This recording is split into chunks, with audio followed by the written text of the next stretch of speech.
Jika anak sudah meminta untuk menikah, namun orang tua merasa anak itu belum mapan karena baru bekerja 3 bulan di kantor yang baru, kondisi ekonomi orang tua juga sedang tidak baik, maka orang tua menginginkan untuk diundur rencana pernikahan anak tersebut minimal tahun depan dengan alasan supaya lebih mapan, matang persiapan dan juga lebih mapan.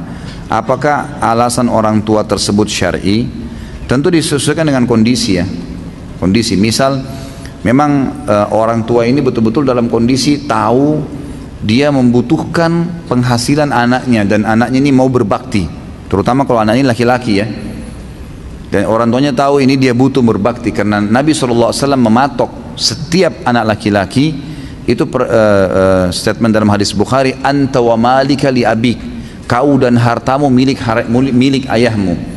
Ini pada saat seorang sahabat pernah mengeluarkan sedekah, gitu kan? Maaf, dia pulang ke rumah, dia temukan ayahnya datang menemui anak mantunya, istrinya si anak ini, lalu meminta sebagian uang karena kebutuhan yang mendesak. Lalu si istri anak mantu memberikan. Setelah pulang suaminya disampaikan, tadi ayahmu datang dan minta uang, saya kasih. Rupanya si anak ini nggak terima, lapor kepada Nabi SAW, ya Rasulullah, ayah saya begini. Maksudnya kok bisa gitu, nggak nunggu saya gitulah, kayak ngeluh ya. Maka Nabi SAW mengatakan, kamu dan hartamu milik ayahmu. Jadi kalau kita lihat kondisional ya, kalau memang si ayah ini mungkin betul-betul tahu dia lagi sakit, dia butuh, dia mungkin selama ini sekolahkan anaknya, kondisinya memang begitu, dia butuh minta hanya ditunda tahun depan, itu satu sisi. Sisi yang lain, si anak juga masih bisa mengontrol syahwatnya, dalam arti kata insya Allah tidak terus pada yang haram, maka lebih baik diikutin orang tuanya, ditunda saja, itu masuk udzur syar'inya. Tapi kalau tidak, hanya karena tadi, kalau selama ini alasan yang tadi saya baca ini hanya sekedar urusan duniawi saja ya, hanya karena dianggap baru 3 bulan kerja, hanya dianggap karena takutnya belum mapan gitu kan, maka ini tidak cukup ya. Apalagi kalau dipertemukan dengan kondisi anak yang memang butuh istri, nggak bisa ditunda. Saya sering nasihatin banyak sekali orang tua di pengajian-pengajian saya untuk tidak menunda pernikahan anaknya. Dan kalau masalah anaknya nanti takut khawatir menikah butuh biaya segala, ya biar anaknya menikah dengan orang yang sepadan gitu kan. Saya sudah sering sampaikan itu, menikahlah dengan orang gajinya cuma 2 juta per bulan, yang menikah dengan orang yang sepadan, baik keluarganya, mungkin orang-orang yang bisa yang menjangkau gaji itu dan juga tetap tidak mengganggu ya pendapatan dia untuk diberikan kepada orang tuanya. Jika anak tersebut tidak mengikuti keinginan orang tuanya, apakah tetap mendapat ridha Allah? Tentu saya bilang tadi sesuai dengan kondisional. Kalau ayah dan orang tua ibu ini cuma sekedar karena malu dengan masyarakat, menganggap nggak usah dululah, maka tidak ada udzur syar'i. Orang tuanya di sini tidak wajib dipatuhi, apalagi dalam kondisi anaknya memang mendesak. Dia takut kalau dia tidak nikah nih berzina nanti. Maka di sini dia mendahulukan, dia menikah saja, nggak masalah. Itu kan bukan saya ajar supaya durhaka dengan orang tua, tidak. Karena di sini dia akan terjerumus pada yang haram.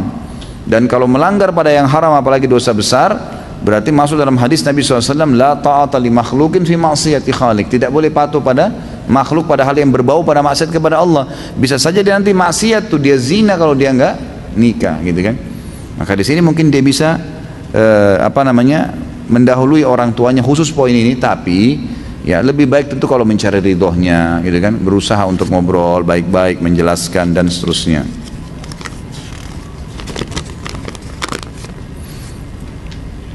Sebelum tidur saya sholat 2 rakaat dulu, lalu sholat witir karena mau sholat malam. 2 bulan yang lalu saya baca doa apa ini, 2 malam berturut-turut, tapi tidur saya seperti diganggu setan kali ya. Saya minta tolong, kelak ada yang, aduh saya nggak bisa baca ini. Begini saja, yang punya pertanyaan nanti datang habis materi ya. Tulisnya nggak usah buru-buru. Masya Allah, ini apa nih?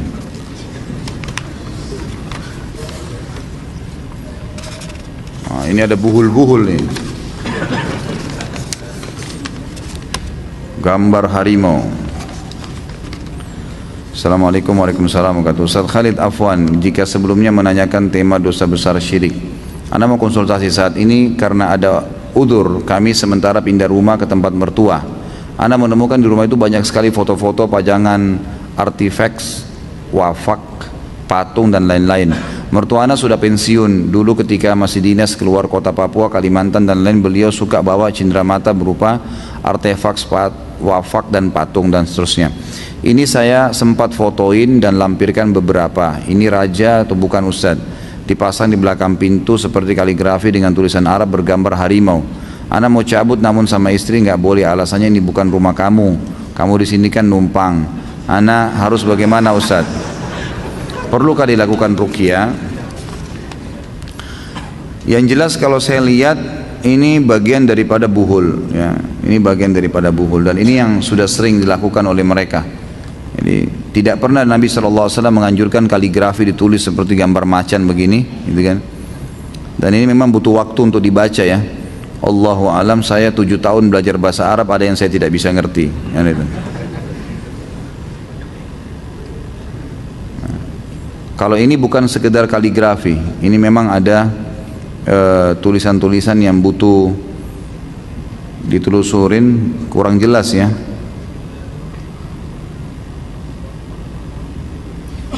Ya, tapi umumnya gambar-gambar seperti ini, gambar pedang, di dalamnya ada tulisan, gambar hewan seperti ini bagian daripada buhul-buhul. Ini biasanya alasannya untuk menjaga rumah, untuk menjaga keluarga dari hal-hal yang buruk. Nah, karena orang Islam yang minta, maka secara otomatis diberikan itu ditulis dalam bahasa Arab. Ini kepala manusia dari batok kelapa, dari irian, dan wafak dari kayu yang diikat serabut dari ekor binatang. Subhanallah.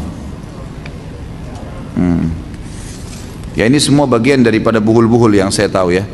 Kalau bukan diistilahkan juga raja, karena raja yang saya tahu biasanya ditaruh di rumah, ya, di atas rumah, di atap rumah. Kalau ini memang biasanya buhul yang ditaruh di rumah, biasanya ini untuk kekebalan, kalau yang seperti ini, gambar-gambar ini, atau misalnya menjaga keluarga dan seterusnya. Kalau saran saya memang jangan dicabut dulu, tapi caranya adalah tanyakan baik-baik sama mertua. Pada waktu lagi santai, lagi berdua ngobrol, apalagi mertua kan mahram, walaupun itu misalnya lawan jenis, bisa ngobrol, apalagi kalau ada mertua laki-lakinya ngobrol, tanyakan kira-kira historinya seperti ini apa sih gitu lah, pengalaman ini apa ceritanya nih patung yang itu misalnya. Ditanyain dulu semuanya, jadi biar dia jelasin gitu loh. Biasanya kita kalau tahu apa sebabnya orang melakukan satu perbuatan, lalu kita memperbaiki dari sebab itu, insya Allah akan lebih cepat gitu kan. Setelah dia jelaskan semua, tinggal dilihat sekarang apa alasannya. Kalau mungkin cuma sekedar cenderamata dia nggak ngerti, itu lebih mudah tuh. Tapi kalau dia tahu, dia yakin ini punya kekuatan, nah itu yang butuh sedikit ya, sesuatu yang intens. Tinggal dilihat beliau ini seperti apa sih, terima masukan atau tidak, atau mungkin hobi baca buku ya, itu bisa. Kalau hobi baca buku, tepat kita dikasih buku rumah-rumah yang tidak dimasuki malaikat yang sering saya bawa tuh, itu insya Allah bisa diberikan gambaran. Kalau tidak, maka dia yakin itu punya kesaktian dan segalanya, bisa dikasih buku membongkar praktik sihir dan perdukunan. Sudah pernah saya kasih lihat juga bukunya, kecil, harga 12-15 ribu rupiah, diperlihatkan kepada mertua tadi, sambil didoakan tentunya. Jadi saya sarankan memang tidak langsung mencabutnya, karena nanti malah efeknya dia tidak menerima dakwah. Tapi coba duduk, bicarakan seperti tidak ada apa-apa, sambil diambil informasi, dari informasi itulah antum memperbaikinya. Allahu alam. Bagaimana hukumnya ketika dalam sholat berjamaah pada saat tahiyat akhir ada makmum yang melakukan sujud lama sekali, padahal imam takbir dan sudah tahiyat akhir? Bukankah sebagai makmum gerakan kita harus mengikuti imam dan tidak boleh mendahului dan sengaja melambatkan gerakan? Tentu di sini khilaf di antara ulama. Yang paling ringan pendapat Imam Syafi'i rahimahullah, yang mengatakan bolehnya makmum terlambat dari gerakan imam tapi maksimal 3 gerakan, gerakan tidak meninggalkan gerakan yang ketiga. Misal kita lagi takbir, lagi membaca Al-Fatihah misalnya gitu kan, imamnya sudah ruku, Al-Fatihah kita belum selesai. Dalam mazhab Syafi'iyah dia selesaikan Al-Fatihahnya gitu kan, walaupun imamnya sudah ruku. Imamnya sami Allahu liman hamidah, dia masih punya kesempatan menyelesaikan Al-Fatihahnya, tapi dia harus ruku sebelum imam sujud. Dan itu sebelum pindah ke gerakan yang ketiga dari gerakan dasar yang dia lakukan. Tapi kalau jumhur ulama mengatakan dia sudah harus berhenti, Jadi pada saat imamnya Allahu Akbar, dia Allahu Akbar, Sami Allahu liman hamidah, Sami Allahu liman hamidah. Dia berdiri gitu loh. Jadi dia ikuti imamnya sesuai dengan sabda Nabi SAW, Inna maju ilal imam liyutamma bihis salah. Jadi yang saya ketahui, Allahu alam, tidak usah terlalu lama sujudnya ya dalam sholat berjamaah, kecuali imamnya memang cepat sekali ya. Misalnya imamnya itu ada yang tidak faham agama atau tidak faham sunnah Nabi SAW, dia Allah Akbar buru-buru, antum belum baca sekalipun dia sudah bangun. Nah, itu antum bisa pertahankan bacaan 1 sampai 3 kali baru berdiri, itu nggak ada masalah. Tapi yang dimaksud sini yang saya tangkap, orang ini memang lama sujudnya gitu kan, sementara imam sudah tahiyat. Ini tidak boleh. Yang lebih kuat pendapat jumhur, tidak boleh. Dia harus segera mengikuti imamnya. Masalah dia mau lama sujud, dia mau lama bacaan lebih tumakninah, nanti dia sholat sunnah sendiri. Insya Allah itu tidak ada masalah. Mohon nasihat Ustadz, kantor mengajukan saya untuk bekerja di kantor klien. Untuk itu pihak HRD mengirim CV saya ke klien untuk direview dan akhirnya disetujui oleh klien. Ternyata pihak kantor merubah CV asli saya dan dimodifikasi agar masuk kriteria yang dibutuhkan klien.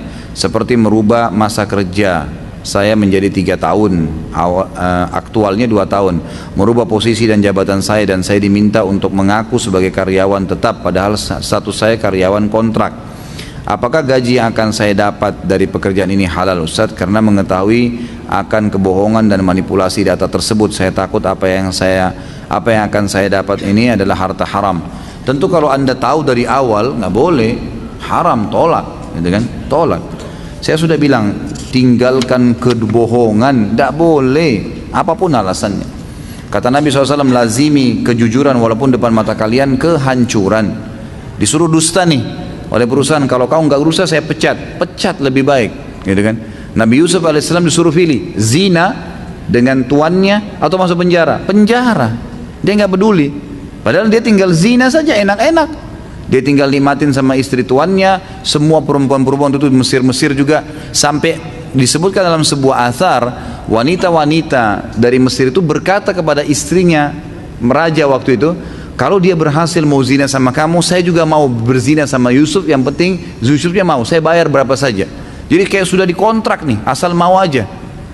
Lalu kata istrinya raja, dia pilih, dia berzina, ikuti kemauan saya atau saya penjara. Yusuf mengatakan apa? Penjara. Haram dan halal, tinggalkan haram, konsekuensinya tertinggal masalah dunia, nggak apa-apa. Tinggalkan. Apa yang terjadi?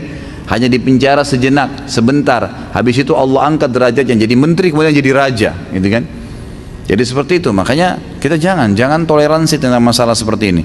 Kalau perlu memang itu, kalau kita tahu dari awal. Kalau tidak tahu dari awal, kita tidak tahu sama sekali. Ternyata rekayasa dari kantor, gitu kan? Kemudian kita masuk di sebuah perusahaan, kita sampaikan kepada perusahaan kita yang kerja, maaf ini saya baru tahu datanya anda buat palsu begini dan saya tidak terima ini, saya nggak bisa. Sudahlah, kau sudah enak kerja, enggak, saya nggak mau. Silakan tunjuk pegawai lain, saya akan kembali ke perusahaan ini, yang itu. Atau bahasakan, kalau tidak saya bahasakan apa adanya dengan perusahaan yang sekarang saya kerja, perusahaan klien ini. Memang begitu.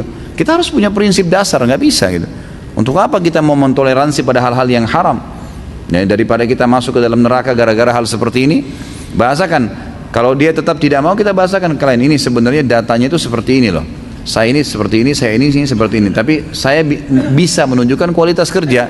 Kalau diterima ya sudah, alhamdulillah. Kalau enggak ya sudah, nggak ada masalah.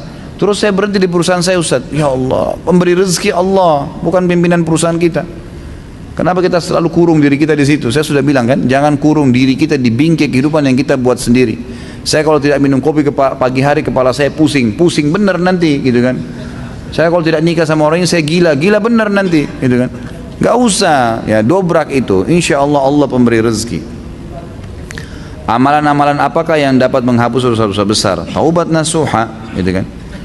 Yang saya maksudkan adalah dosa-dosa selain berbuat syirik dan durhaka kepada orang tua. Taubat nasuha tentunya.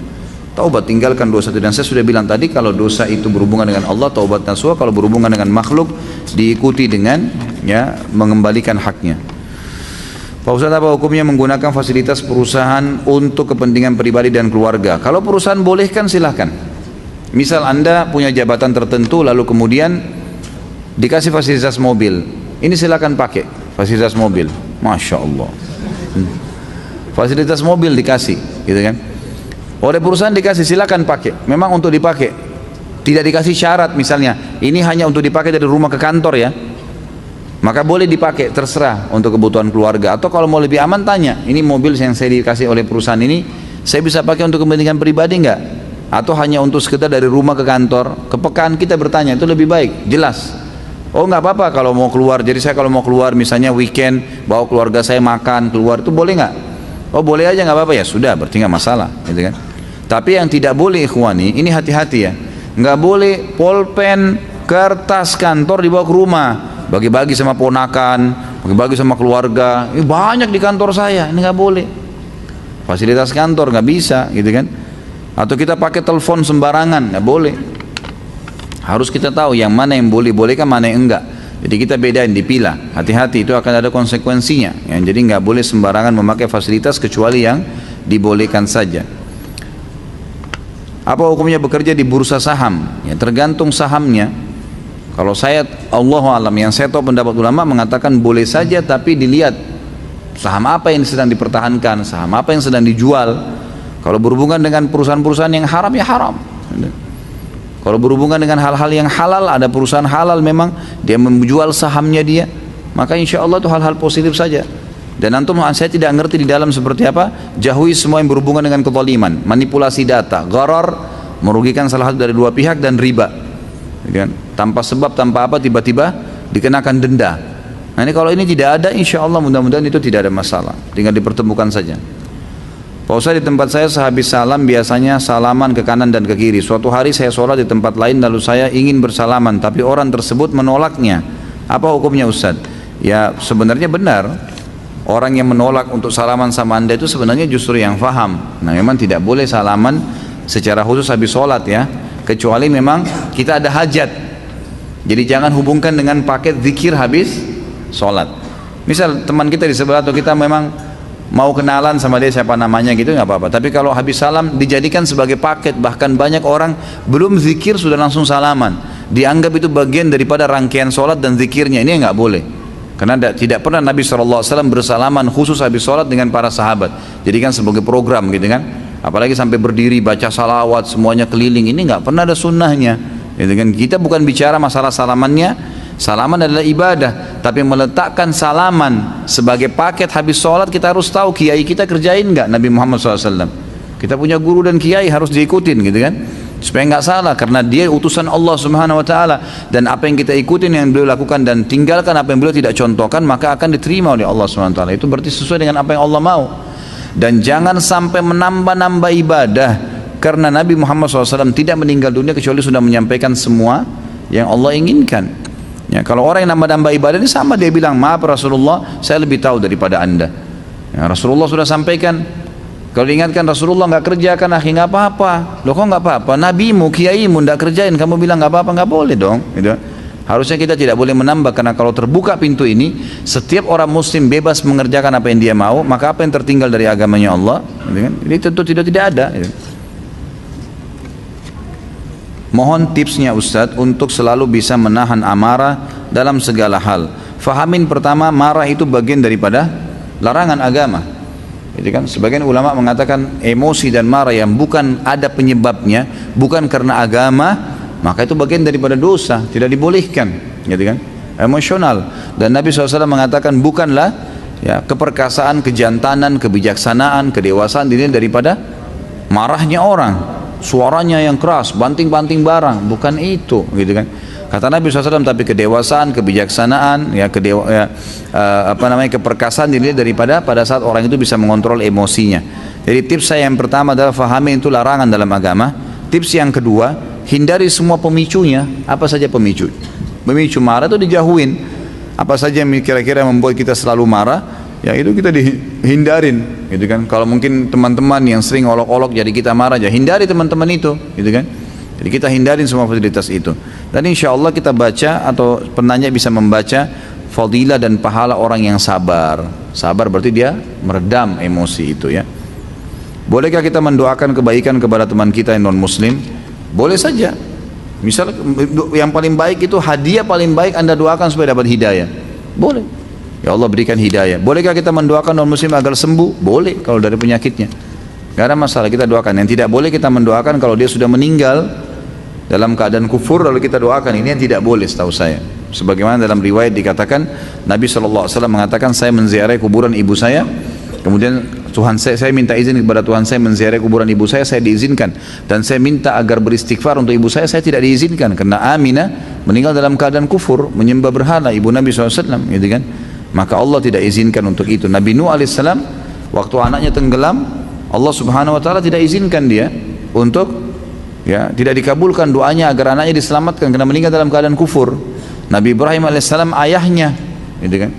Jadi kita lihat banyak sekali. Nabi Lut istrinya dengan Nabi Nuh juga, ya. Bagaimana cara membayar hutang kepada orang yang berjualan sedangkan orang tersebut sudah tidak berjualan di tempat tadi? Jadi kalau memang tidak ditahu sama sekali, ya sudah, sedekahin aja. Semua utang yang kita tidak sempat bayar dan tidak ditemukan lagi orangnya, maka sedekahkan saja dengan nilai itu. Kalau kita tahu tentunya tempatnya, mungkin ada yang kenal dia. Apalagi kalau di tempat kajian, ya. Kalau di tempat kajian itu biasanya bisa kita tanyain kepada siapa yang sering hadir di situ, mungkin mereka tahu. Kalau sama sekali tidak ditemukan, sedekah saja.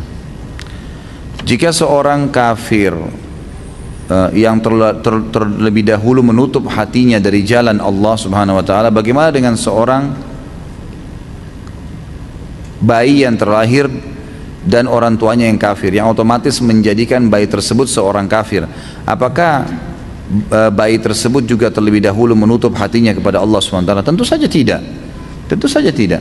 Semua orang, kata ulama, sampai detik terakhir sebelum meninggal Allah datangkan sinyal hidayah, semua, nggak terkecuali. Kalau antum punya teman orang-orang kafir, coba lemparkan pertanyaan, kamu tahu nggak tentang Islam?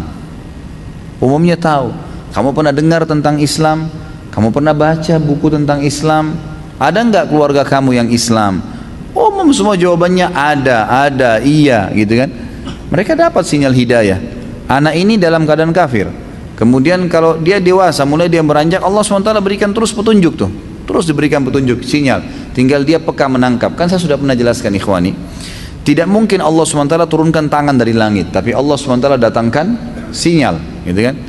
Misal kita dengarkan azan, ada peringatan tuh, ada dalam hati kita bisikan dari para malaikat tuh, waktunya sholat, gitu kan. Kalau kita peka tangkap, kita sholat, ya kita dapat pahalanya, gitu kan. Seperti itulah, jadi sinyal datang selalu kepada setiap orang. Apakah dengan menyerahkan segala puji hanya untuk Allah SWT adalah cara yang paling tepat untuk kita bisa berbuat ikhlas? Tentu saja, ya, tentu saja. Kita semua segala satu karena Allah itu adalah ikhlas. Ustaz, saya pernah mendengar dikarenakan doa para alim ulama yang menunda Allah untuk menurunkan azabnya. Tolong perjelas di suatu negara, tolong perjelas. Tentu saja, ya, apa saja yang dibacakan oleh orang-orang mukmin berdoa itu menjadi penyebab. Ya, orang mukmin itu kalau dia berdoa, dia mengingatkan kaumnya sambil dia mengingatkan juga kesalahan-kesalahan yang dikerjakan oleh orang-orang, insya Allah itu termasuk bisa saja jadi penghambat azabnya Allah datang. Benarkah statement ini, tidur adalah istirahat untuk raga atau badan kita, sedangkan istirahat untuk jiwa atau ruh kita ialah beribadah kepada Allah SWT, sholat, baca Al-Quran? Saya tidak pernah tahu kalau masalah istirahat, tapi yang saya tahu nutrisi, ya, makanan untuk tubuh jelas bagi kita. Kita selalu kejar tuh, jadwalin makan pagi, makan siang, makan malam. Ruh kita yang di dalam badan juga punya makanan, dan makanannya dia adalah agama, ilmu, iman, amal saleh, ya. Ustaz, apa ciri atau kriteria ulama yang dimaksud dalam Al-Fatir ayat 28? Apa nih surahnya? Ayatnya apa tuh? Saya nggak hafal, ya, nggak ingat sekarang. Nanti sebentar dilihat terakhir, ya. Kenapa? Apa? Innama yakhsyallaha min ibadil ulama, itu yang ditanyakan. Ya, ulama secara umum, ya. Ulama itu jamak daripada alim, yang berarti memahami hukum halal haramnya Allah. Yang dimaksud dengan ayat ini, innama yakhsyallaha min ibadil ulama, sesungguhnya orang yang paling takut, tunduk, patuh, mengenal Allah adalah ulama. Artinya orang yang sudah belajar ilmu-ilmu agama, itu yang dimaksud.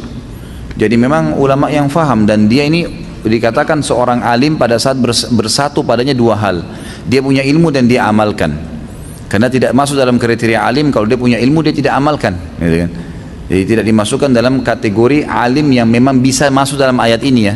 Yang dalam arti kata dia akan tunduk patuh sama Allah. Karena kalau yang patuh tunduk sama Allah itu yang memang yakhsha, ya dia takut kepada Allah, itu adalah orang yang punya ilmu dan diamalkan. Seseorang bekerja pada perusahaan pemasok tenaga kerja, dalam kurung perusahaan A. Perusahaan A tersebut memasok tenaga kerja ke perusahaan B. Setelah orang tersebut diterima di perusahaan B, baru diketahui bahwa perusahaan A memperbagus atau menambah biodata orang tersebut agar memenuhi minimum persyaratan perusahaan B. Sama tadi ini ya. Apa yang harus dilakukan oleh orang tersebut dan bagaimana status gajinya? Sama dari jawaban saya dengan yang sebelumnya.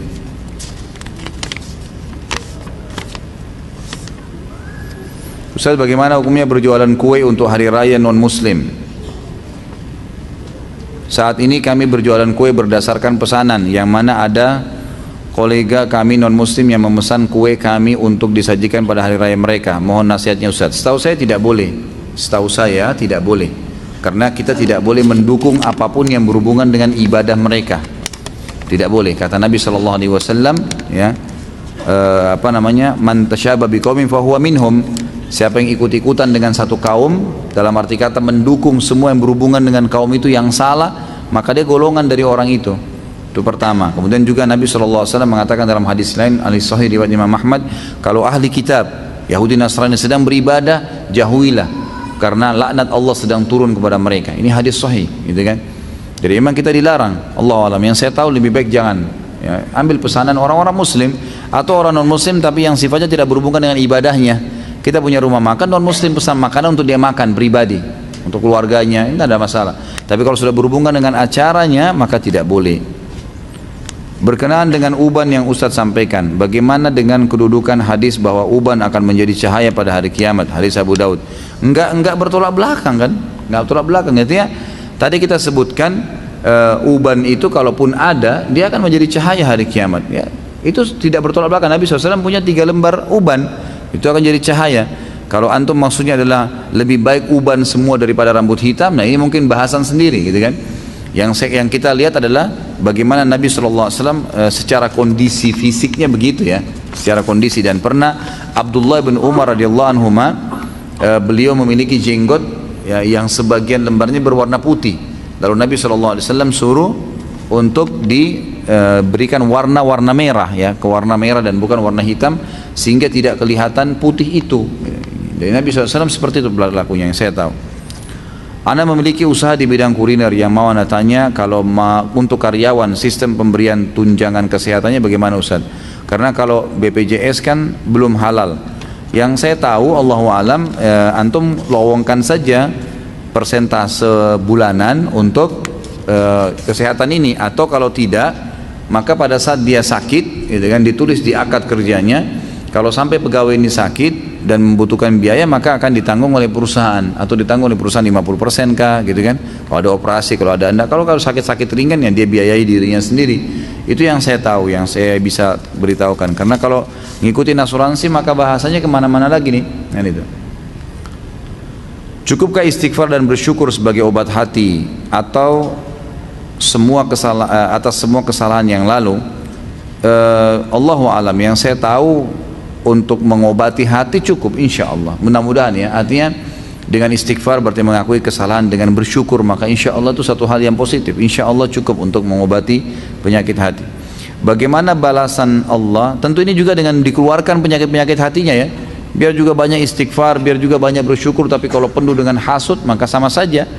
Sama tadi kalau ruangan itu, ini ada tulang-tulangnya, makanan bekasnya dibersihkan nih, tapi jendela sama pintunya dibuka, ada lagi sebentar sejam kemudian kotoran lagi, maka sama aja gitu kan.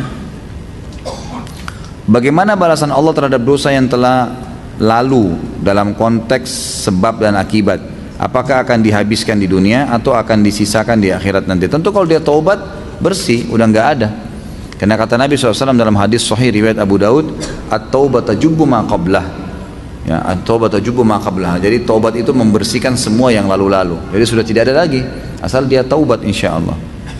Apabila kita dizalimi seseorang, dapatkah kita memohon percepatan balasan? Kan sudah saya jelasin tadi. Boleh saja, tapi lebih baik kalau kita minta diberikan hidayah. Jika terlambat bangun setelah matahari terbit, masih bisakah kita sholat subuh? Bisa, tapi dengan syarat bukan disengaja, bukan sengaja ya. Dalam arti kata gini, memang antum tidur kebablasan bangun, atau sempat terbangun cuma kayak orang tidak sadar tidur lagi, memang tidak bisa menguasain diri, maka itu tetap sholat. Tapi kalau ada orang emang dasarnya sudah dengar azan subuh, nggak mau sholat, gitu kan? Emang dia nggak mau sholat, ditunda, bukan ditunda, memang dia tidak mau sholat. Mungkin setelah terbit matahari di kantornya, terus kemudian teman-temannya pada cerita semalam ada pengajian begini, terus dia sadar, oh iya berarti harus sholat ya. Nah kalau dia mau sholat subuh lagi sudah nggak boleh, karena dia sengaja tinggalin tadi. Kalau tidak sengaja ditinggalin, insya Allah bisa. Bagaimana cara agar hati tetap bersih sementara ada orang-orang yang terus menguji kita supaya hati kita jadi kotor? Ya, saya bilang tadi, batasi hubungan sama mereka. Ya, kontek-kontekan semaksimal mungkin kita batasi semua. Orang-orang yang bisa menyebabkan masalah dengan kita secara imaninya, hati kita jadi kotor, ditinggalkan. Kalau bisa ditinggalkan malah lebih baik, itu kan, diputus kontak. Cari orang-orang yang bisa menjadi pendukung kita untuk bisa membersihkan hati itu. Bagaimana cara menghindari zina dan riba? Ya, paling pertama baca dulu hukumannya.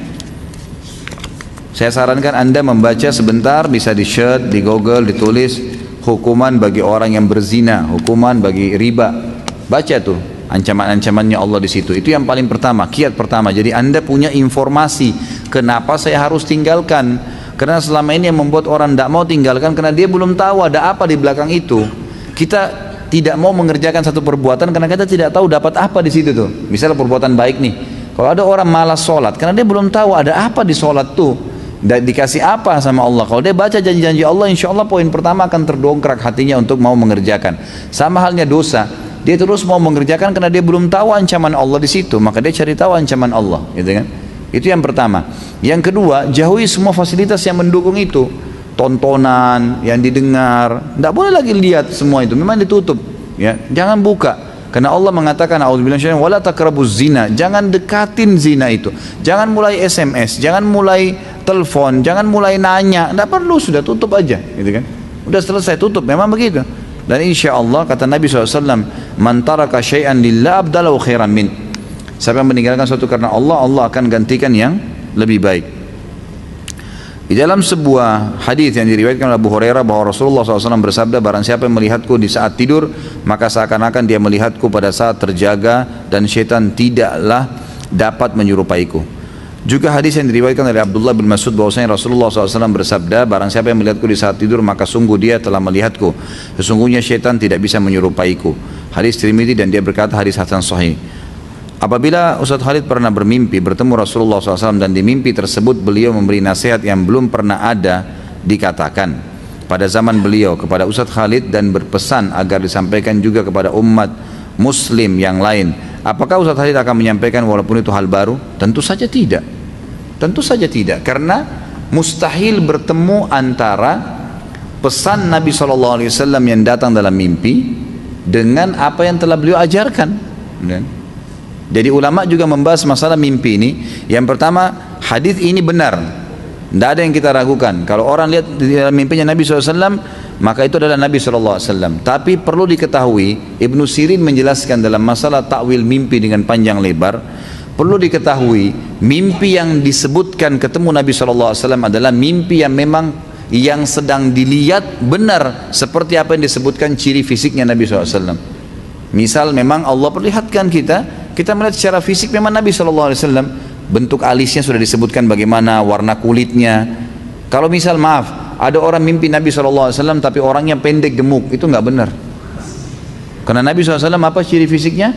Tinggi besar kekar, kan beda. Alisnya Nabi SAW berwarna hitam seperti busur panah. Kalau dia lihat dalam mimpi alisnya warnanya merah misalnya, itu berarti bukan. Walaupun tersirat di dalam hatinya ini adalah Rasulullah, karena dipertemukan dengan ciri. Karena ini bisa saja gitu kan. Jadi memahami hadis ini adalah kata Ibnu Sirin harus dipertemukan juga dengan hadis-hadis yang lain yang menyebutkan tentang ciri Nabi SAW. Yang kedua kata beliau, kalau seandainya fisik Nabi nggak kelihatan, ada kadang-kadang orang mungkin cuma lihat punggung, ada kadang-kadang orang cuma lihat dengar suara, alasannya itu adalah suara Nabi SAW, maka kata Ibnu Sirin harus dilihat pesan yang disampaikan itu apakah pesan sesuai dengan pesan Nabi SAW di zamannya atau bukan. Kalau bukan berarti itu bukan Nabi SAW, karena di sini kata-kata melihat Nabi lebih tepat secara harfiah adalah melihat fisik Nabi, gitu kan? Melihat memang Nabi SAW, melihat Nabi SAW, memang betul-betul seperti itu, gitu kan? Saya pernah mengalami melihat Nabi SAW pada saat saya pertama mengisi materi sirah. Itu saya lihat dalam mimpi saya sendiri, Nabi SAW lagi di hadapan saya, dan kebetulan wajah beliau itu sangat dekat, dan saya mempelajari dalam hadis Bukhari tentang ciri Nabi SAW. Alisnya seperti busur panah, hidungnya seperti apa, bola matanya seperti apa, bibirnya SAW seperti apa, dan itu persis seperti apa yang dalam hadis. Dan saya lihat beliau tidak bicara apa-apa, cuma menghembuskan nafas dari hidungnya, yang dalam mimpi itu saya lihat saya menghirup nafas itu, gitu, hanya itu saja. Kemudian saya terbangun, maka saya sangat yakin itu Nabi SAW. Dan saya tahu pada saat itu memang saya sudah membuka kelas khusus untuk belajar mengajar secara intens masalah sirah dan hadis Nabi SAW, gitu kan? Itu yang saya tahu. Jadi di sini perlu kita ketahui, melihat Nabi SAW dalam hadis Bukhari tadi dan Tirmidzi adalah melihat utuh Nabi SAW, melihat utuh. Kita lihat minimal wajah. Nah, kalau kita cuma ini ya, kalau lihat utuh maka itu berarti Nabi SAW. Dan pastikan tidak mungkin Nabi SAW menyampaikan dalam mimpinya apa yang bentrok dengan apa yang ada dalam hadisnya, itu nggak mungkin. Karena tidak mungkin Nabi SAW mengajarkan hal yang salah, gitu kan? Itu kan hal yang baru berarti. Seperti sekarang banyak orang mengaku ketemu Rasulullah SAW lalu menyampaikan harusnya berzikir membaca 1000 kali kalimat ini dan 1000 kali kalimat ini, dan kalau tidak disampaikan, kalau tidak dikirim dari HP kamu maka kau akan kualat, gitu kan? Itu banyak itu, gitu kan? Pastikan kalau kau tidak kirim, kau hapus, maka akan kualat, diancam 7 hari 7 malam akan datang musibah dan ya, semua tidak benar, khurafat. Dari mana ini, gitu kan? Tidak mungkin. Sementara memang wahyu Allah Subhanahu wa taala itu sudah banyak sekali. Wahyu sudah sangat banyak, gitu kan? Jadi kalaupun Nabi SAW datang, Nabi SAW akan mengingatkan umatnya apa yang memang sebenarnya yang dibutuhkan, yang sifatnya sudah ada penyampaian, cuma mungkin umatnya meninggalkannya. Itu bisa terjadi. Dan ini sangat jarang ya. Di antara para sahabat, di antara para tabi'in, kalau kita baca riwayat-riwayat hidup mereka yang ternukil kepada kita dengan izin Allah masih terjaga, itu tidak jarang sekali di antara mereka menceritakan kalau mereka bertemu Nabi SAW. Ada, tapi tidak banyak, gitu kan? Artinya memang di kalangan sahabat pun, di kalangan tabi'in, ini bukan sesuatu yang populer, bukan sesuatu yang memang seringnya melihat Nabi SAW dalam mimpi. Sampai saya pernah baca sebuah buku, ada di situ wirid-wirid khusus dibaca untuk ya mimpi Nabi SAW. Dalam mimpi ini tidak pernah sampai ada sunnahnya. Ada yang membaca salawat sampai 1 juta kali, ada yang sholat sampai bagaimana, gitu kan? Itu semua hal-hal yang tidak pernah ada contohnya. Allahu a'lam. Rasulullah SAW bersabda, wallahi inni la astaghfirullah wa atubu ilaihi fil yawmi aktsara min 70 marrah. Demi Allah, sungguh aku beristighfar kepada Allah, bertobat dalam sehari lebih daripada 70 kali. Hadis Bukhari. Beliau juga bersabda, ya ayuhan nas tubu ilallahi fa inni atubu fil yawmi ilaihi 100 marrah. Wahai sekalian manusia, taubatlah, beristighfar kepada Allah, karena aku selalu bertobat kepadanya dalam sehari 100 kali. Hadis riwayat Muslim. Bagaimana bacaan untuk lafaz istighfar Rasulullah SAW, dan kapan waktu yang tepat untuk melakukan istighfar, dan seberapa banyak? Syukran. Tentu lafaz istighfar yang ada dalam hadis, yang pertama kalau habis salam membaca astagfirullah, astagfirullah, astagfirullah. Kalau ini dikhususkan lafaznya, tidak ada altim dan tidak ada tambahannya. Ini hadis Bukhari, dan ini juga dibaca khusus habis sholat, gitu kan? Kalau ini kemudian mau diamalkan dalam hadis Nabi yang masuk dari secara global, karena ini dalam global, satu hari saya beristighfar dan bertobat 70 atau 100 kali, gitu kan? Kedua riwayat kalau kita langsung gabungkan. Kata ulama, boleh dia baca lafaz astagfirullah saja sebanyak ya 100 kali, gitu kan? Kemudian atau 70 kali. Kemudian boleh juga dia menambah dengan wa atubu ilaihi, karena Nabi SAW mengatakan saya beristighfar dan bertobat kepada Allah. Satu hari 70 sampai 100 kali. Dia boleh mengatakan astagfirullah wa atubu ilaih, astagfirullah wa atubu ilaih. Boleh 70 sampai 100 kali. Dan ini jumlah, kata para ulama, yang ditentukan perilaku Nabi SAW kesehariannya. Kemudian ada juga hadis Nabi SAW yang berbunyi tentang sifat Allah Al-Hayyul Qayyum.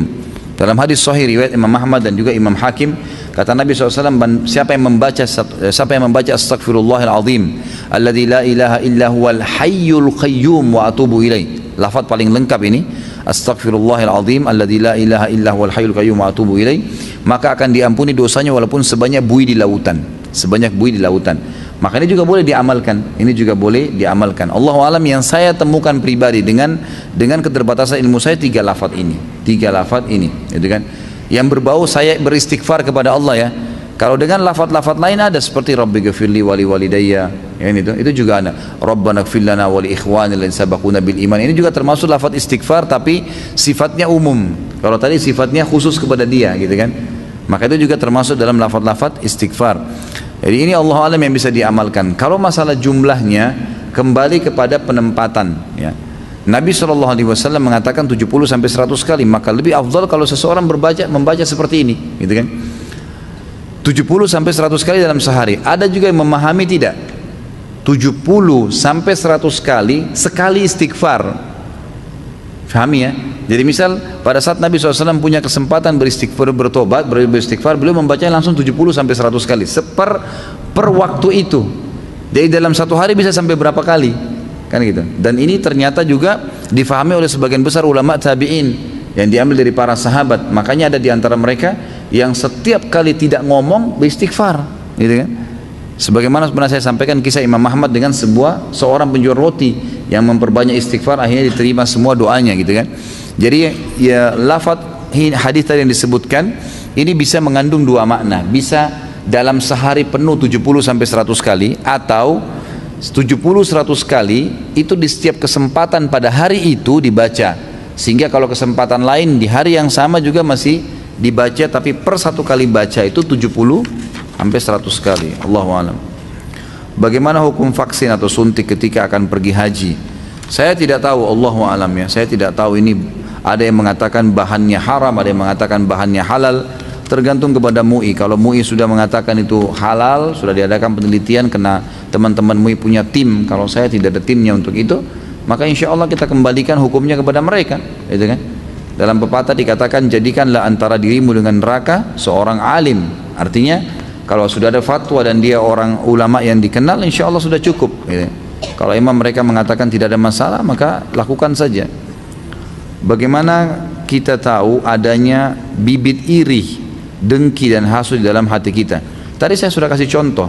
Iri, dengki ini adalah kita merasa jengkel, merasa tidak nyaman kenapa orang yang di hadapan kita punya kelebihan, gitu kan? Dan kita berharap kelebihan itu hilang dari dia. Jadi setiap kita lihat, oh kenapa ya dia cantik, kenapa ya dia begini, dan ini biasanya kalau dipelihara jadi bahaya nih, gitu kan. Jadi berbahaya kalau hati selalu iri, dengki ini, maka hatinya jadi busuk, dan ini bisa mempengaruhi matanya, namanya mata panas, ain, penyakit ain namanya. Itu kalau dia lihat sesuatu itu bisa merusak, gitu kan.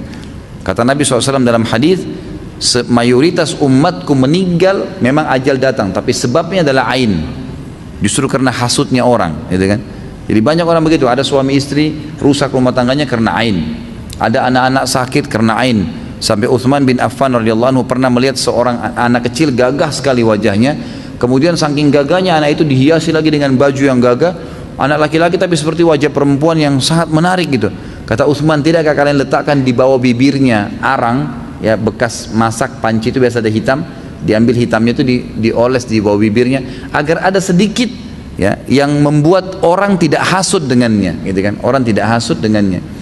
Jadi ini diantaranya itu bisa berpengaruh pada mata sampai pada hal yang rusak. Tapi kalau kita melihat nikmat pada seseorang, kita melihat oh masya Allah nikmatnya, kita merasa Allah berikan kepada dia, lalu kita ya tidak berharap nikmat itu hilang, kita minta kepada Allah diberikan yang sama, itu nggak ada masalah. Itu namanya ghibtah, boleh.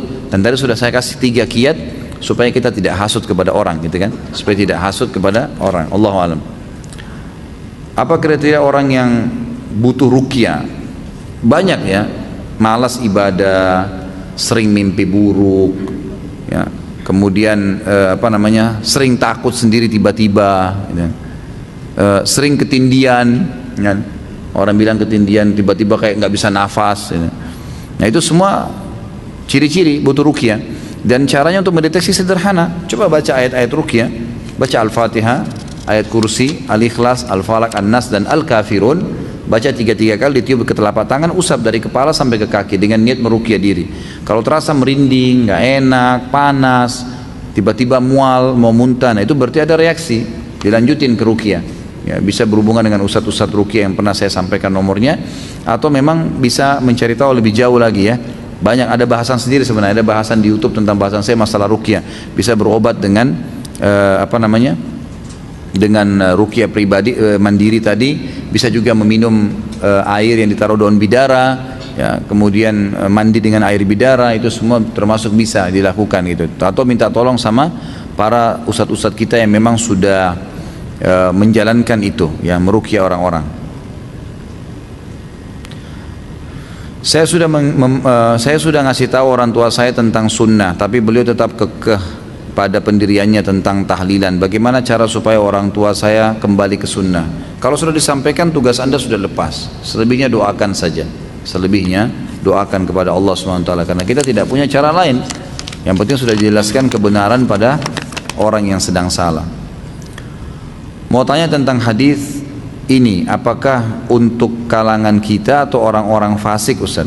Sesungguhnya yang termasuk yang paling aku cintai di antara kalian adalah paling dekat majelisnya dariku pada hari kiamat. Sungguhnya orang yang paling aku cintai di antara kalian dan paling dekat majelisnya dariku pada hari kiamat adalah orang yang terbaik akhlaknya di antara kalian. Dan sungguhnya yang paling aku benci di antara kalian dan yang paling jauh majelisnya dariku pada hari kiamat adalah orang yang berlebihan dalam berbicara, sok fasih dengan ucapannya dan sombong dalam ucapannya. Diriwayatkan Tirmidzi. Pertanyaan tadi, apakah hadis ini untuk kita atau orang-orang fasik? Untuk semua umat Islam tentunya ya. Kita semua kena dalam hadis ini. Jadikan sebagai peringatan, jangan sampai dilanggar, karena memang orang dalam Islam tidak boleh sembarangan ngomong kosong, menjatuhkan orang, tidak ada ilmunya dalam berbicara, itu tidak boleh dalam Islam memang. Kena dalam ancaman hadis ini. Jadi umum, semuanya bisa kena. Saya baca di sini rumusan masalah. Saya kira makalah nih. Apakah riya termasuk dosa hati? Iya. Tadi saya jelaskan kan, riya, iri, dengki masuk. Apakah orang yang pamer itu selalu dinilai riya? Kalau dia pamer ibadah, iya. Kalau ibadah. Kalau bukan ibadah, maka masuk dalam bab sombong. Ya kan? Pamer mobil, pamer baju itu sombong. Dosanya lain lagi. Tapi kalau dia pamer ibadah, riya. Nah, ibadah apa saja, gitu kan? Saya baru pulang umroh, saya baru bantu orang, saya baru puasa, saya baru begini, itu pamer ibadah, berarti riya. Apa yang dimaksud hadis di pembahasan tadi? Hati adalah jantung, karena kalbu beberapa asatidz maksudkan jantung, bukan hati. Ini khilaf diantara ulama tentang masalah istilahnya, gitu kan? Tapi memang yang sering diterjemahkan kalb itu jantung, bisa masuk jantung, bisa masuk hati. Ada yang pendapat yang mengatakan dia jantung di tengah-tengah dada kita. Allahu a'lam. Apakah dimungkinkan ada sunnah yang tidak sampai kepada kita karena itu tidak terjaga seperti Al-Quran? Bisa jadi, Allahu a'lam. Jadi kan bisa jadi. Tapi dengan izin Allah, Allah SWT akan menjaga hal-hal yang mendasar bagi umat ini. Bukan mustahil, mungkin ada hadis yang belum sampai kepada kita, karena sekarang ini masih banyak manuskrip, tulisan-tulisan tangan para ulama dari generasi-generasi emas dulu yang masih belum disentuh sama sekali. Saya kemarin waktu sebelum ke Indonesia dapat penawaran untuk pasca sarjana di Maroko, S2 sama S3 di sana waktu selesai S1 di Madinah.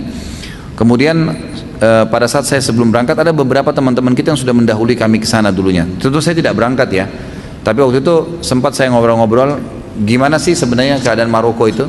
Kemudian dijelaskan sama dia tentang keterangan semua, dan dia jelaskan di perpustakaan kampus kami saja itu masih ada ribuan manuskrip yang belum tersentuh, belum sama sekali dibukukan, dan itu masih tulisan para ulama-ulama dulu gitu. Masih zaman kerajaan muwahhidin, murabitin. Ini masih zaman Abbasiyah ya, tahun 600-an Hijriah, 500 Hijriah itu ada banyak, masih belum disentuh. Bukan mustahil, Allahu a'lam, kita tidak tahu. Tapi insya Allah yang sudah ada sekarang kita amalkan gitu. Yang tidak boleh itu berjualan di masjid atau mengumumkan barang hilang. Bagaimana kalau kita belanja online tapi kita sedang di dalam masjid? Setahu saya tidak boleh transaksi dalam masjid, transaksi fisik ya. Jadi menerima uang dan seterusnya. Mungkin kalau kita tarik ke sekarang masalah online di HP, lebih baik jangan, lebih aman jangan. Karena Nabi SAW yang melarang dalam hadis untuk transaksi di masjid. Masalah mengiklankan barang hilang ini hadisnya lain lagi, memang dilarang gitu kan. Siapa yang mengiklankan barangnya hilang di masjid, maka katakanlah padanya semoga barangmu tidak kau temukan, gitu kan. Itu memang ada larangan tersendiri, Allahu a'lam. Jadi dia jadikan masjid sebagai tempat iklannya. Ini dibahas oleh para ulama, bagaimana kalau marbot masjid yang menemukan barang dan dia sampaikan. Maka ini ada pendapat ulama yang membolehkan, tidak masuk dalam larangan. Karena larangan ini kalau ada orang yang hilang barangnya, kemudian dia sendiri yang jadikan masjid sebagai tempat pengumuman, atau setiap kali temukan barang di luar masjid langsung dibawa ke masjid diiklanin. Nah ini yang disorotin, yang tidak boleh. Ana ingin memperdalam muamalah maliyah. Maliyah maksudnya harta ya, masalah ekonomi ini. Apakah ada ustadz rujukan untuk bisa kita ikutin untuk memperdalam ilmu? Allahu alam, yang saya tahu ada banyak. Yang saya tahu sekarang yang sudah pulang dari Madinah kan ada Dokter siapa? Irwandi Tirmizi ya.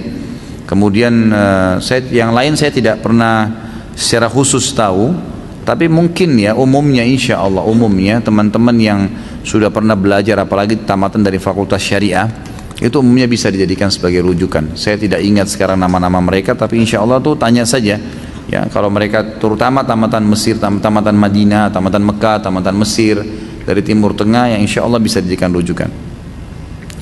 Doakan kita semua agar bisa berangkat haji bersama Ustadz tahun ini. Hai, insya Allah. Kalau tahun ini saya nggak tahu ya, karena saya sendiri belum dapat visa gitu. Tapi insya Allah mudah-mudahan ya, kita tidak tahu.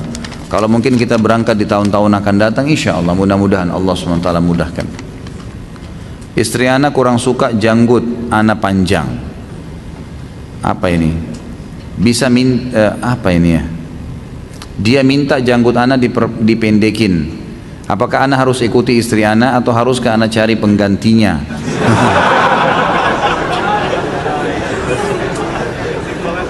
Atau tambah istri lagi gitu. Ini nggak tahu nih, yang lagi bertanya hadir sama istrinya atau gimana nih. Kadang-kadang ikhwah begitu, soalnya istrinya hadir disinggung gitu kan. Ya tentu saja perjawabannya tidak boleh kita ikutin istri. Kenapa harus ikutin istri? Perintah Allah Subhanahu wa taala. Kan itu. Dan gini, ini teman-teman di sini laki-laki, kan itu. Perempuan itu suka dirayu, kan itu. Antum harus jadi ahli rayu dong, gitu kan. Rayu yang halal tapi kan gitu. Masa kalau gombal di media bisa, sama perempuan yang tidak halal bisa, sama istri nggak bisa gitu kan? Ya harus bisa dirayu, bagaimana caranya supaya dia suka gitu kan? Supaya dia suka. Jadi kita jelasin hukum-hukum syar'i, insya Allah dia suka lah gitu. Dan biasanya perempuan itu lebih suka dengan karakter, dengan perilaku daripada fisik. Kan itu. Kemungkinan besar istri antum ini mungkin masih ada hal-hal yang berhubungan dengan karakter yang dia tidak suka, tapi singgungannya ke situ, gitu kan? Mungkin seperti itu. Karena kalau fisik setahu saya itu tidak terlalu, itu bukan nomor satu bagi wanita, tapi perilaku dan muamalah, gitu kan? Itu yang saya tahu, Allahu a'lam. Itu yang masalah jenggot. Jadi jangan dipatuhi. Kalau masalah antum mau menikah lagi, tidak harus tunggu istri nolak jenggot, gitu kan? Itu kapan saja silahkan, asal antum merasa mampu bisa ya. Kenapa tidak? Perintah Allah. Nikahi wanita 2, 3 dan 4. Kalau memang tidak bisa baru 1, gitu kan? Opsi pilihan silahkan. Kalau anda merasa mampu silahkan. Oh tapi saya takut nanti ribut Ustaz. Ya rahayu dong, gitu kan? Harus bisa ditaklukin bagaimana caranya. Buat supaya dia paham, bisa-bisa. Kalau emang antum sendiri kaku orangnya seperti patung, kemudian mau nikah lagi, gimana menghadapi 2, gitu kan? Seperti ada satu syekh, bukan syekh, ada orang tua di Yaman. Itu ceritanya tentang masalah poligami. Pada saat ditanya dia sama ponakannya, dia nikah 1, nikah lagi istri yang kedua, kemudian ditanya sama ponakannya, Ammi ya paman, mau kemana dan dari mana? Dia bilang minan nar ilan nar, gitu. Maksudnya dari neraka ke neraka nih. Di sini ribut, di sana ribut gitu. Nah ini karena dia mungkin bawaan pribadinya kaku. Orang yang supel, orang yang biasa memimpin, kan gitu, itu pasti bisa lah, dia bisa membangun. Seperti ada orang yang mampu cuma menangani 2 orang, 3 orang pegawai, ada orang yang bisa menangani 1000 pegawai, kan itu. Ada kelebihan yang Allah kasih, keterampilan ini. Dan tadi saya sudah kasih kata kuncinya. Orang yang punya kelebihan, waktu dia 24 jam, ambil positifnya, cari tahu kenapa dia bisa lakukan, gitu kan. Kalau antum sudah niat poligami, coba follow up siapa yang sudah poligami, kemudian tanyakan bagaimana kiat-kiatnya kepada mereka. Dan ingat, jangan pernah sembunyi, tak usah sembunyi, gentle, sampaikan apa adanya, kemudian buat supaya suasana dia bisa menerima. Dan kita juga punya kesiapan fisik, materi, ya, ilmu, semua kita harus punya itu. Jangan cuma hawa nafsu, kan itu. Ya, karena itu hubungan biologis hanya 5 menit, 10 menit, 1 jam selesai. Selebihnya antum bisa biayai nggak kehidupannya? Ini bukan hanya sekedar ranjang gitu kan. Tapi ini masalahnya ada biaya, ada materi, ada perlindungan, pendidikan, ada hak-hak istri. Antum ikutin materi manajemen rumah tangga Islami di YouTube ceramah saya, nanti bisa tahu hak-hak itu. Kalau antum sudah penuhi haknya, insya Allah nggak ada masalah, kan gitu, tidak ada masalah. Apabila nama Rasulullah SAW diucapkan, maka kita harus membalasnya dengan salawat. Bagaimana bila mendengar nama beliau ketika sedang sholat atau berzikir atau berdoa? Tentu saya kalau lagi sholat tidak ada hubungannya. menjawab salam, membaca salam, mengucapkan salawat pada saat kita lagi sholat itu tidak dilakukan.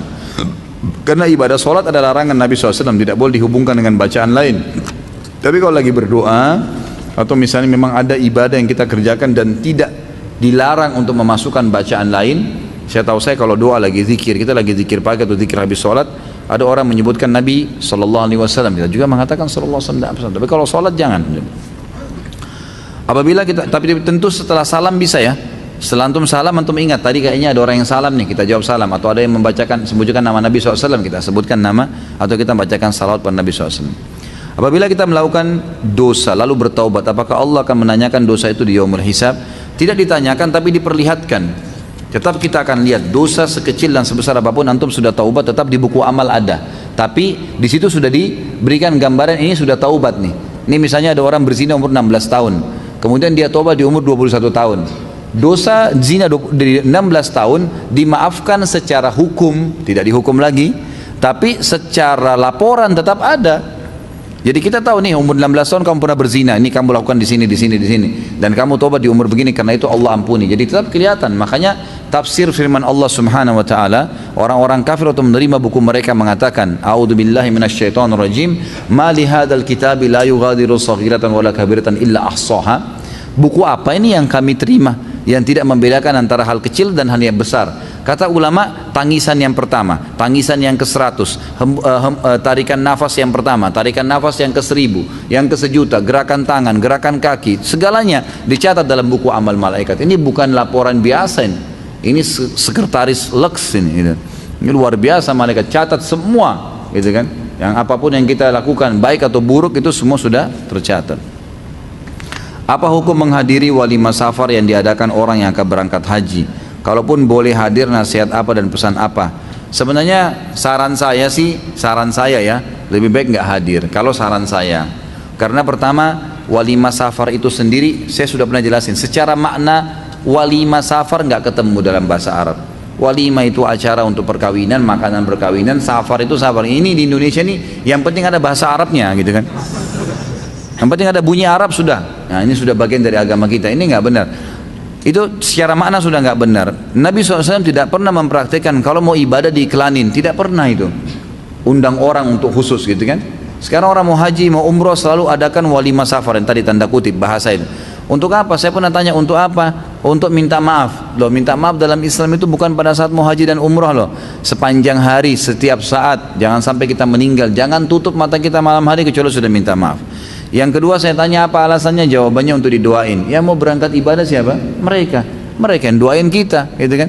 Dan itu berbahaya, sangat peka. Selain tidak ada contoh dari Nabi SAW, sangat peka dengan perbuatan riya, dosa besar yang lain lagi, gitu kan? Sebab orang yang mengundang orang untuk mengiklankan saya mau haji atau umroh, apa bedanya dengan orang mau sholat malam, siangnya undang orang makan sambil berkata doain saya nanti malam mau sholat tahajud. Ada bedanya nggak? Hampir sama malah, gitu kan? Jadi ria, sebaiknya jangan. Allahu a'lam. Yang saya tahu sahabat dan tabiin, kadang-kadang mereka kalau ibadah tuh kalau darurat baru ketahuan sama orang. Kalau enggak, kalau memang harus dilihat ya kayak sholat berjamaah, jihad. Kalau yang lain mereka sembunyi, nggak ada yang tahu. Kadang-kadang mereka pergi pulang sudah nggak tahu ini orang umroh atau haji, orang nggak ngerti, gitu kan? Sudah balik aja tiba-tiba gitu. Bila kita dizalimi orang kafir, bagaimana perhitungannya di akhirat? Apakah kita bisa meminta pahala dia, sedang kita tahu perbuatan baik mereka tidak diperhatikan? Tentu saja tidak. Tapi kalau orang kafir yang berbuat kezaliman kepada kita, kita diberikan pahala tambahan dari Allah SWT. Pahala tambahan, dan ini tidak disebutkan tentang kadar pahalanya. Tapi kita kalau terzalimi, maka ada pahala kezaliman, ya kan gitu. Pahala kezaliman. Allah SWT bisa memberikan nilai kadar kezaliman dia, gitu kan, kepada kita. Misal dia mengambil uang kita 100 juta, kadarnya 100 juta itu kalau terjadi pada orang muslim yang mengambil dan dia tidak bayar, misal dikasih 100 pahala misalnya, kan itu, maka Allah SWT memberikan kepada kita 100 pahala yang tidak diambil dari orang kafir, tapi Allah kasih tambahan, Allah berikan di timbangan amal kita karena sudah ada nilainya itu. Seperti itu yang saya ketahui. Bagaimana bila sebaliknya kita yang menzalimi orang kafir, kita berdosa, dosa kezaliman, dan apa yang kita ambil, misalnya kita mencuri barangnya dia, maka nilai barang itu akan dikurangi dari pahala kita, atau malah kita bisa dimasukkan dalam api neraka karena itu. Misal orang berbohong, kadar dosanya di sisi Allah 30 misalnya, tentu ini tidak disebutkan ya, tapi di akhirat nanti Allah SWT akan memiliki perhitungan-perhitungan di hari hisab itu yang Allah lebih tahu dengan kemahaadilannya. Misal kalau bohong nilainya 30, kita pernah membohongi dia, maka secara otomatis di timbangan dosa kita ditambah 30. Kalau tadi dosa kita 70 jadi 100 gara-gara kita pernah bohongin, walaupun orang kafir, kecuali di keadaan yang kita dibolehkan, kayak berdusta pada saat lagi peperangan gitu kan. Itu sudah pernah saya jelaskan, Nabi SAW membolehkan berdusta pada saat peperangan, dan itu dikerjakan oleh siapa namanya, sahabat yang masuk Islam di perang Khandaq ya, itu Ma'in bin Mas'ud ya radhiyallahu anhu. Ini beliau masuk Islam, kemudian akhirnya memporak-porandakan pasukan Ahzab itu dengan membuat sebuah tipu daya antara suku Quraidah Yahudi dengan orang-orang kafir Quraisy. Itu yang saya ketahui. Baik, ini pertanyaan terakhir ya. Saya waktu dulu sekitar setahun atau 2 tahun yang lalu saya pernah berantem dengan seseorang. Nah sekarang setelah saya pikir-pikir, saya ingin meminta maaf padanya supaya tidak ada kebencian di hati lagi. Saya sudah mencoba invite pin orang tersebut tapi tidak di ACC selama berhari-hari. Jadi saya tidak bisa meminta maaf, sepertinya dia masih marah pada saya. Pertanyaan saya, bagaimana caranya saya meminta maaf? Banyak kan cara, masa harus di invite dulu baru minta maaf? Kan bisa SMS, bisa telepon, masa saya harus ajarin gitu ya? Kan bisa banyak cara. Kalau tahu tempatnya datangin, kirim surat, apalah, banyak cara gitu kan. Jadi bisa minta maaf, apalagi kalau kita tahu orangnya di mana gitu. Dan kalau saya sudah minta maaf berulang kali tapi dia masih marah, apa yang harus saya lakukan? Apakah sudah diterima maaf saya? Kalau kita ikhlas insya Allah sudah. Kalau hanya sekedar masalah-masalah yang berhubungan dengan hal yang tidak perlu dikembalikan ya, tapi yang jelas kalau ada yang berhubungan dengan hal yang harus dikembalikan, seperti misal kita mengambil barangnya harus dikembalikan, tidak cukup minta maaf. Mencuri barang, kita menghibah, kita pernah merusak nama baiknya, kita perbaikin nama baiknya dia, gitu kan. Jadi kita boleh telepon, dari mana Ustaz saya mulai ya? Dari orang yang ingat, siapa orang yang pernah kita hubungin, gitu kan. Mungkin kita pernah hubungin siapa, gitu kan, kita bisa hubungin dia. Ini yang pertama kali saya telepon dulu, oh teman saya si A, dulu saya pernah telepon dulu kamu tentang si fulan tuh salah ya, saya gibah dia, saya berdosa, tolong jangan disebarin, saya sudah bertobat sama Allah. Siapa lagi kira-kira yang ingat, hubungin lagi, seperti itulah, gitu kan. Jadi itu insya Allah akan bisa membantu kita. Mungkin begitu teman-teman sekalian. Subhanakallahumma bihamdika asyhadu an la ilaha illa anta astaghfiruka wa atubu ilaik. Wassalamualaikum warahmatullahi wabarakatuh.